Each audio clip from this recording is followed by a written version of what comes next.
Hello friends, so welcome to my YouTube channel. So today we are going to cover the topic what is economics. So we are reading from this book. This is NIOS material, study material of the secondary course, but it is very good for all those people who are learning about the basic economics. It covers basically 9th and 10th. So now let's start with the video. So first let's see what are the objectives of this chapter. So the first objective is to know the meaning of economics. So here we will cover basically different definitions of economics, like we will cover about economics as the science of wealth, economics as science of welfare, and economics as science of scarcity and choice, etc. So we will cover all these definitions one by one in different videos. Okay. So the second objective is to learn about the important branches of economics, where we will study about microeconomics. So what is microeconomics? We will study about it. And then what is macroeconomics? We will study about it, the definition of micro and macro. So basically in this topic we will study about microeconomics and macroeconomics as a branch of economics, right? तो next जो last topic हमारा रहेगा इस chapter के दौरान वो रहेगा कि क्या पॉजिटिव इकोनॉमिक्स क्या होती है और नॉर्मेटिव इकोनॉमिक्स क्या होती है. ठीक है, तो आई होप आपको इस जो चैप्टर के ऑब्जेक्टिव्स हैं वो क्लियर हैं. So without any further delay let's start with our topic today. So we will start with the introduction part. So economics as a subject has assumed great importance in the field of social science. तो हम छोटी classes से SST पढ़ते आ रहे हैं. So here 9th 10th में ये अलग हो जाती है, एक सेपरेट ब्रांच बन जाती है, जैसे इकोनॉमिक्स, जैसे ज्योग्राफी, जैसे हिस्ट्री, जैसे पॉलिटिकल साइंस. ऐसे इकोनॉमिक्स भी एक अलग सब्जेक्ट है, सेपरेट ब्रांच है, राइट. तो नेक्स्ट देखते हैं.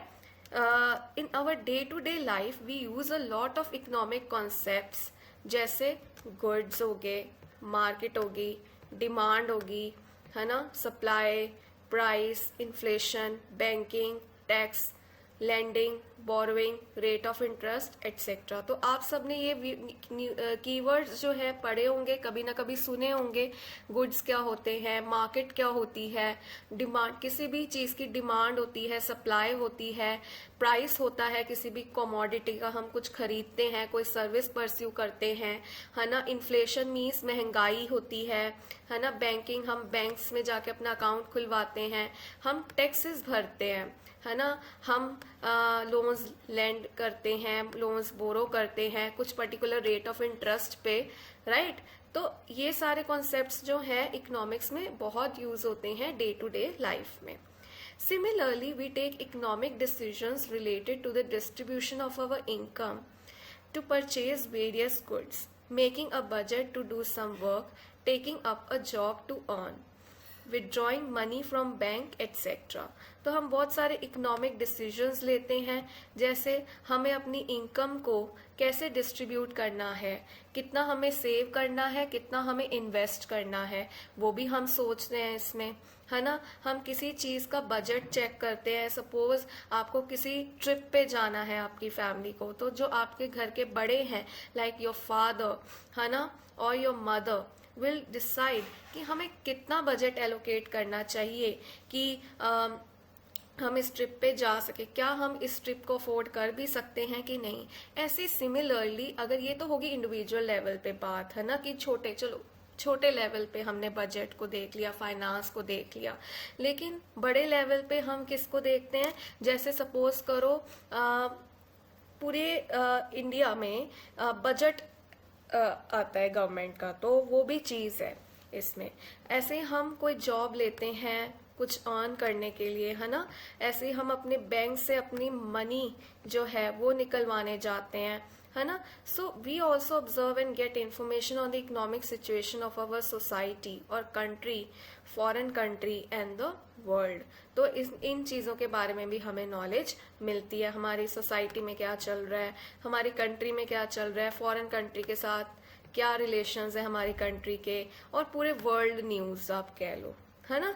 तो ये इकोनॉमिक्स के ब्रांच में आ गई. ठीक है, तो आई थिंक आपको ये जो इंट्रोडक्शन है कि ये क्लियर होगी. तो हमारा पहला ऑब्जेक्टिव है कि इकोनॉमिक्स की डेफिनेशंस को कवर करना. तो आज हम फर्स्ट डेफिनेशन कवर करेंगे. So let's start with this topic which is meaning of economics. तो इकोनॉमिक्स क्या है, एक वास्ट सब्जेक्ट है ना. इसमें बहुत सारे टॉपिक्स के बारे में डिस्कशन होगी. जैसे जैसे मैं वीडियोस जो है रोज डालती रहूंगी, आपको पता चलता रहेगा from basic to the advance level कि इकोनॉमिक्स सच में एक वास्ट सब्जेक्ट है. इसमें बहुत सारे वैरायटी वास्ट टॉपिक्स हैं, राइट. तो so it is not easy to give a precise definition और meaning of economics as its scope and the area it covers are very large. ठीक है, ever since it emerged as a separate branch of study. तो ये एक separate branch of study है क्योंकि ये vast है. हमने पढ़ा ना, ये वास्ट सब्जेक्ट है. ठीक है, तो ये सोशल साइंस में इसको एक सेपरेट डिसिप्लिन कर दिया. जैसे हम पॉलिटिकल साइंस पढ़ते हैं, है ना, जैसे हम ज्योग्राफी पढ़ते हैं, हिस्ट्री भी एक सेपरेट ब्रांच हो गई, है ना, जिसमें बेसिकली हम किंग्स वगैरह के बारे में पढ़ते हैं, हमारी पुरानी हिस्ट्री के बारे में पढ़ते हैं, इंडिया के नेशनल मूवमेंट के बारे में पढ़ते हैं, राइट. तो ये है. सो वेरियस स्कॉलर्स जो हैं, देखो इकोनॉमिक्स में ना बहुत सारे कॉन्सेप्ट्स देने के लिए बहुत सारे स्कॉलर्स हैं, इकोनॉमिस्ट हैं, उन्होंने अपने व्यूज़ दिए हैं, अपनी थ्योरीज दी हैं, तो वो भी हम रीड करेंगे. तो various scholars and authors have tried to give its meaning and objectives. It should be noted that with development of time and civilization, the definition of economics has undergone modification and change.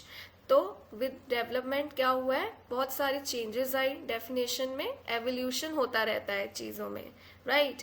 ऐसे भी theories भी revise होती रहती हैं. आज कोई theory किसी ने प्रोपाउंड की तो कल वो थ्योरी चेंज हो जाएगी. कैसे, उसमें चेंजेस कर दिए जाएंगे, right, according to time, according to development. Society भी बदलती रहती है ना. So let us focus the major ideas involving the meaning of economics below. So आज हम पहली डेफिनेशन कवर कर रहे हैं. तो इसका बेसिकली आप ले सकते हो, ये टाइटल है, let me change my pen. तो ये टाइटल है economics as a science of wealth. I repeat, economics as a science of wealth. So let's read this now. Many scholars and authors in the late 18th and early 19th century believed that economics is the science of wealth. These scholars are called the classical thinkers. अच्छा, classical thinkers भी बहुत सारे थे, जैसे Adam Smith था, है ना. ऐसे बहुत सारे इकोनॉमिस्ट रहे हैं जिन्होंने ये जो डेफिनेशन है इकोनॉमिक्स की ये दी है. तो ऐसे थिंकर्स को क्या कहा जाता है, क्लासिकल थिंकर्स. ये आपको ध्यान रखना है, ठीक है. They viewed that economics deals with the phenomenon of wealth which includes nature and causes of wealth, creation of wealth by individuals and nations etcetera. तो वो क्या मानते थे कि इकोनॉमिक्स क्या है, किससे डील करती है इकोनॉमिक्स, किससे डील करती है, वेल्थ से. जैसे कि इसमें क्या कॉजेज ऑफ वेल्थ हैं, वेल्थ कैसे क्रिएट करते हैं, क्रिएशन ऑफ वेल्थ कि इंडिविजुअल्स अपनी वेल्थ को क्रिएट करते हैं, नेशंस कैसे अपने वेल्थ को क्रिएट करते हैं. तो उन्होंने यही माना कि जो इकोनॉमिक्स है ये एक साइंस ऑफ वेल्थ है. सो आज की वीडियो के लिए इतना ही. कल हम जब वीडियो लेके आएंगे तो हम डिस्कस करेंगे कि कैसे इकोनॉमिक्स एक साइंस ऑफ वेलफेयर है. Till then thank you.